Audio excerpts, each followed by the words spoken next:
Shit, motherfuckers, it's Mumbo number 5. Okay, so I want to talk a little bit about today. Today I want to talk a little bit about dropping off of rafters with your CT or a key, because I see a lot of people do this. Like if they're coming up on top of the hut and they want to drop down, they go in between the rafters, and then they go in between these rafters, and then down onto the hut.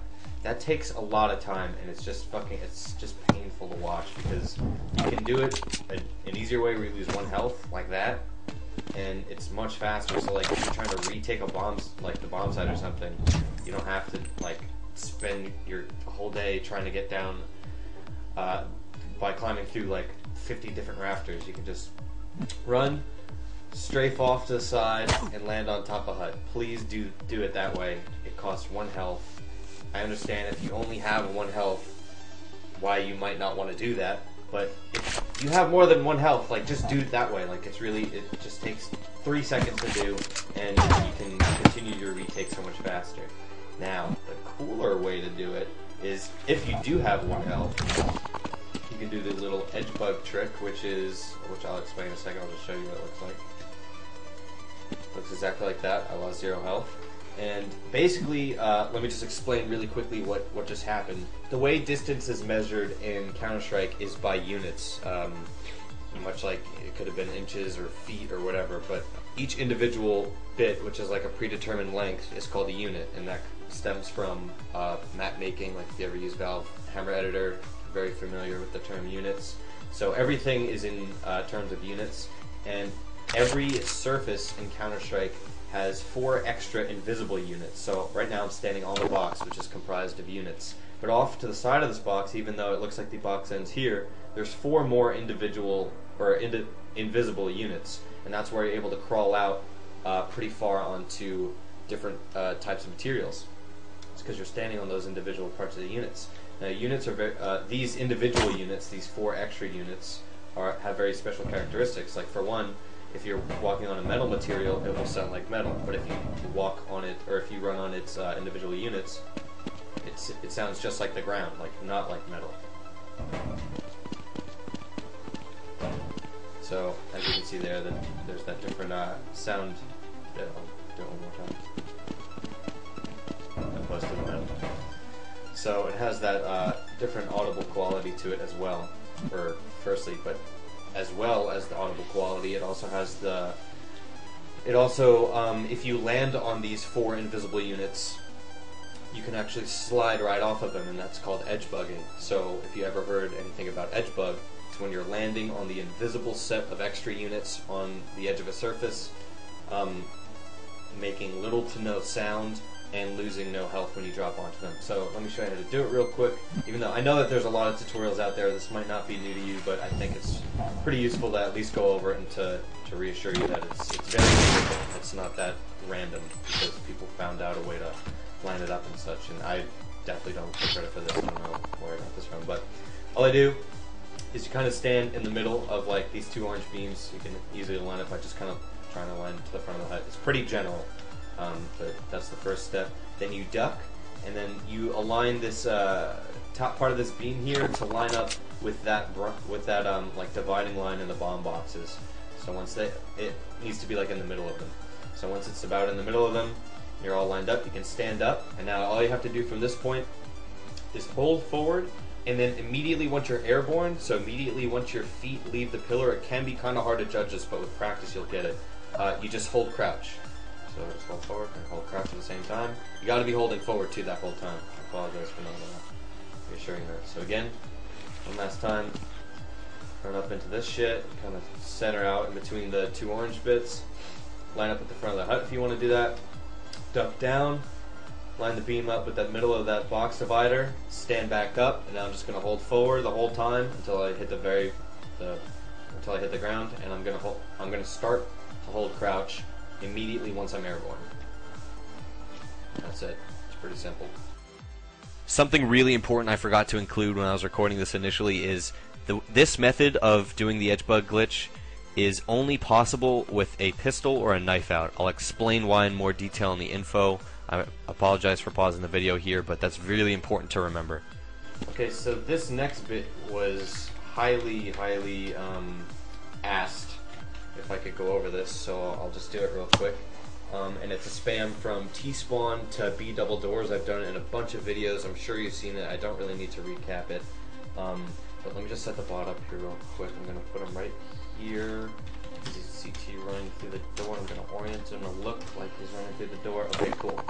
So this is a spam I like to do if I have a B spawn, I have an op, or I've just bought an op, and I know that my team doesn't want to do a B rush. This is just another way that I can use my spawn if I've already got my op. And basically what it does is it spams from somewhere over here into the opening in B double doors. So if a CT is running in and you're lucky enough to get the timing right, that's why a better spawn definitely helps you out to kind of increase your chances of being successful with hitting this one. It goes through that bit in the door, and I don't know, it's just worth trying sometimes. I've been pretty successful with it in the past. And basically what you do to line it up is you gotta look at this piece of ground kinda here. It's kind of more general, but I just kind of jump over this ledge and try to line myself up with that best I can. You really can't spend a lot of time with this because of how fast you need to start spamming to increase your odds. So like you just kind of generalize it. Like if I just spawn, I'm running over here, I'll just, that's good, you know. And then basically what you do is you want to, this is the general area where you're going to want to shoot in the wall. Double zoom definitely. If you really are a perfectionist, I know like a lot of people with the green truck spam on Nuke like to really line up their crosshair with the end of the truck and they get the spam exactly the same every time. I'm not like that. But if you were really particular about it, on the black parts of the crosshair, if you look on the very left part where you see the 6 dots, I'm looking at the second dot from the left of the red dot, so starting from the red dot, I guess I should say, in the center, go 2 dots to the left. I'm going to put that, the inside of the, or that right side of the dot basically on that part of the wall, that left part of the wall. And then below the red dot, if you go down 2 again, I usually go like 2.5-ish on that. So what I'm saying is coming out is like complete gibberish. I'm using the black dots on the scope to line them up with certain parts of the wall to ensure that my spam is pretty similar every time I do it. I know that's a headshot every time if I want to line it up like that, but you don't always have the time to line shit up like that. So, and like, because this kind of a spam isn't like crucial to the round, like I'm not gonna make the round depend upon if I hit this spam or not. I'll just kind of jump to my spot, try to line it up, and then put my crosshair in a more general place, like kind of using those dot to wall lineups as like a guideline, but not a restriction. Going right to the questions. This first one's from YouTube. It's from Dragos0897, and he says, "Hey, what do you think about CS:GO? I think CS Global Offensive is fucking awesome. I'm not just saying that because I have a beta key and because I'm kind of like trying to represent like what Go is all about for ESEA. I would totally tell you honestly if I didn't think it was going to be a successful game. But first of all, Valve's ability to tweak and change pretty important things. Like I'm really glad they put out a movement patch within the past couple of days. Their ability to communicate with the community and really implement the feedback that's most heavily driven by the community has been fantastic. And the game plays beautifully. It doesn't feel sluggish like Source. It doesn't feel like I could whore KZ like I can in 1.6, but it definitely feels very responsive. And movement's one of the biggest things that I look for when I'm playing a game. So definitely Global Offensive is going to be the fucking shit. I can't wait to do some reviews on it and stuff over the winter break when I have more time too. So I'll probably be doing some more of that shit. The next one's on Facebook from Cameron Relado.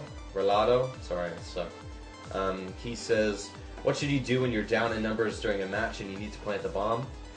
I guess one of the biggest things when you're down in numbers, like I'm thinking you're asking more of for you individually and not for when your team is down in numbers. I'm going to just assume that you mean like a 1v4, 1v5. One of the best things to do when you're in one of those situations is to first just fucking take a second, take a breath, and think of who would want to rush you, because there's a lot of incentive for the other team to rush you because they want to get the round over with.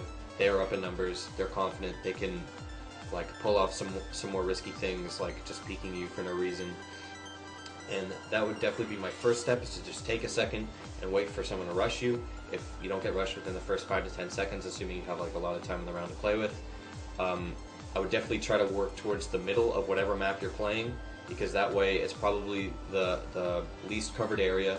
There's probably only one person dedicated to playing just middle, because they want to stack the bomb sites heavily so that they can trade off if need be. And I would just work picks in the middle of the map, because from there on you're not limiting yourself to committing to A. If you try to go A on whatever map and if you try to make a shot and you're not able to connect, then that whole team is going to rotate over towards A. They know exactly where you are. But if you're in mid, you still have many options on where you can go. And I wouldn't focus so much on playing the bomb as just trying to get some frags to make some openings for yourself, so you can decide if planting the bomb is actually something that is important for you to do that round. Christopher Rule from Facebook asked, do you play CS? Do you want to make a clan together? I don't know what CS stands for, but I would love to join your clan, because I'm a newbie and I don't have any friends. Have a great day. Good luck in finals. I should be making a video next week, not sure. Gotta see how my finals are panning out, but so yeah. Have a good one, guys. Toodaloo.